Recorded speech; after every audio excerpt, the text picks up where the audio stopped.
on the parole for 15 days on the condition that he should not take part in any political agitation.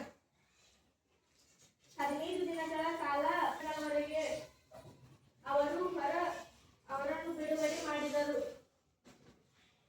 ಆದರೆ ಒಂದು condition ಇಟ್ಟರು, ನೀವು ಯಾವುದೇ ರಾಜಕೀಯ ಚಳುವಳಿಯಲ್ಲಿ ಭಾಗವಹಿಸುವಂತಿಲ್ಲ.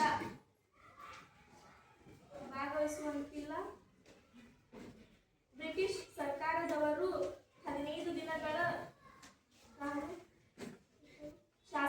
ಶಾಸ್ತ್ರಿಯವರು ಹೇಳಿದರು, release me on parole without any condition.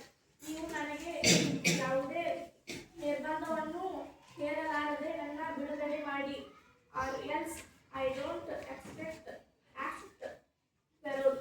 ಇಂತಹ parole ಅನ್ನು ನಾನು ಸ್ವೀಕಾರ ಮಾಡುವುದಿಲ್ಲ ಎಂದು ಹೇಳಿದರು. The government agreed to release him. ಅವನನ್ನು ಸರ್ಕಾರ ಬಿಡುಗಡೆ ಮಾಡಿತು. He came to the house. ಅವರು ಮನೆಗೆ ಬರುತ್ತಾರೆ. Unfortunately, ದುರಾದೃಷ್ಟವಶಾತ್ the girl died on the same day. ಅವರು ಮನೆಗೆ ಬಂದ ದಿನವೇ ಅವರ ಮಗಳು ತೀರಿ ಹೋಗುತ್ತಾರೆ. He performed the auspice. ಅವರ ಅಂತ್ಯ ಸಂಸ್ಕಾರವನ್ನು ನೆರವೇರಿಸಿದರು. He still had